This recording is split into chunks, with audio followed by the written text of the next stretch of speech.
جو نکاح ہوا ہے یا اللہ اس میں خیر برکت معاملہ فرما، یا اللہ رحم کا کرم کا خصوصی معاملہ فرما، یا اللہ خیر میں خیر محبت پیدا فرما، یا اللہ ایسی محبت جیسی آدم اور حوا کے اندر تھی،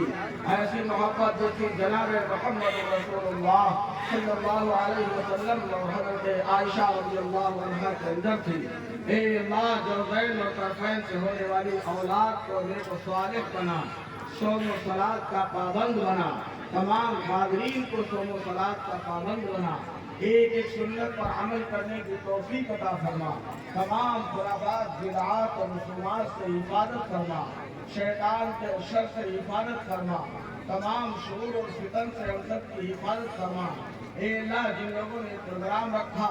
اور اس طرح کا انتظام کیا اور شادی کا جو ہے انتظام کیا، اے اللہ ان کے تمام معاملات کے اندر آسانی فرما، ان کے تمام کار خیر اور کاموں کے اندر خیر برکت عطا فرما، ان کی تمام جائز تمناؤں اور ضرورتوں کو پورا فرما۔ جن لوگوں نے بھی اس کو پلان کیا ہے، جن لوگوں نے اس پروگرام کو رکھا اور اتنا بہترین اور خوشنما کام اور اتنا اچھا کام کیا ہے، ایک سنت کو ادا کرایا، اس کے تمام جائز کاموں کو پورا فرما، ان کی تمام جائز تمناؤں کو پورا فرما۔ اے اللہ ہم سب پر خصوصی رحم نازل فرما، تمام لوگوں پر، تمام انسانوں پر اپنی رحمت کے خاصہ نازل فرما، اور ہم سب کی دعاؤں کو اپنے فضل و کرم سے قبول فرما۔